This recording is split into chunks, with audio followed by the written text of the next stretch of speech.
Investigative reporter Josh Margolin. Josh, what have we learned here? Brad, we keep learning a ton of information on the actual events of what happened Saturday with this attempted assassination. First, let's understand, amid all this information, we don't know what the motivation of the gunman was. Law enforcement has gotten into his phone, they've gotten into his computer, and they are actively searching to see if he had secondary devices, burner phones, because they wonder whether or not he was using those devices because they found so little useful information on his devices. In addition, Brad, what we have learned is a much clearer picture of the events of that afternoon. There was the security perimeter, and that was the area that people had to go through metal detectors in order to get into. That was the area closest to Trump, and that was Secret Service. Outside the magnetometers, where people didn't have to be screened, where this shooter actually was on this rooftop, that was handled by local and county police. So law enforcement has learned that Crooks, the shooter, he got to the site about 3 p.m. He was there for a while. He was acting suspiciously near the metal detectors in the open area between the parking lot and the metal detectors where people would start going in to the event.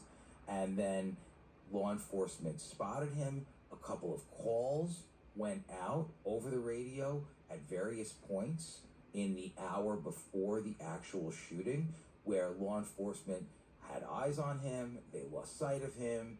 Two of our officers then actually one boosted the other officer up towards the roof so that he could grab hold of it and pull his head up to actually look at the roof. And then a cop tries to get up to the roof, and the cop, falls down, unable to get to him directly. Both of those officers involved in that attempt both radioed indicating that, yep, there's somebody on the roof, and yes, he is armed.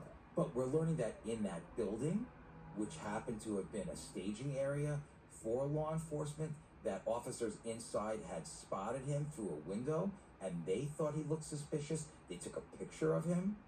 And on top of all of this, once Crooks, the shooter, is on the roof, it appears that the Secret Service teams who were protecting Trump on the opposite side of the field, about 400 feet away, that they actually saw Crooks on the roof about 20 minutes before the shots were fired. Wait, they saw him for 20 minutes on the roof? I don't even understand how he got on the roof in the first place. You think there were people, guarding that, right? Well, that's a very interesting point that we confirmed yesterday, Brett. Part of the security measures that had been planned for that building was that they were going to station a local police vehicle outside that building. Makes sense, right? We've seen it a million times. But now it's been confirmed by sources who are familiar with the investigation and know what went on, that because the local police didn't have an additional police vehicle to spare, they ended up sending word to the Secret Service at the last minute that they were not going to have a police car manned by an officer at that spot.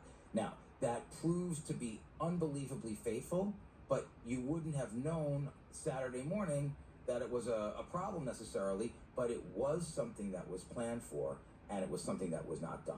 But this is I guess this is the concern, Josh. Hearing that, it sounds like the U.S. Secret Service is kind of like, hey, we have people inside, local law enforcement, you got people outside, here's what we need. Local law enforcement's like, we actually can't provide that. And so what, the U.S. Secret Service just throws up its hands? Was this a planning just disaster from the Secret Service? There's no other conclusion or question that you can come to, because that is exactly it.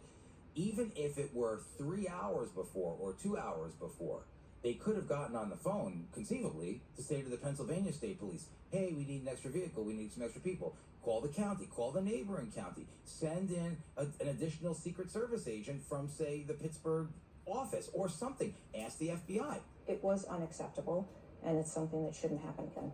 The Secret Service director, Kim Cheadle, who is taking on a lot of criticism in connection with what happened, she's been summoned to Capitol Hill. The buck stops with me. I am the director of the Secret Service, and I need to make sure that we are performing a review and that we are giving resources to our personnel as necessary. We know that the Homeland Security Secretary has announced a blue ribbon review of what happened. We had enhanced security for the former president beginning at least in June.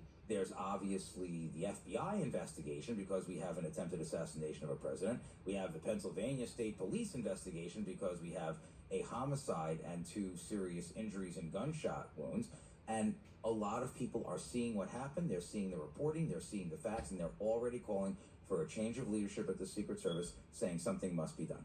Well, and so if we're learning all that about the U.S. Secret Service's response, I mean, have we learned any more about just the shooter's own actions and like how he arranged this trip to the fairground, how he planned for? I mean, do we know anything about that? Law enforcement has been frantically trying to piece together the movements of the gunman in the minutes, hours, days leading up to this.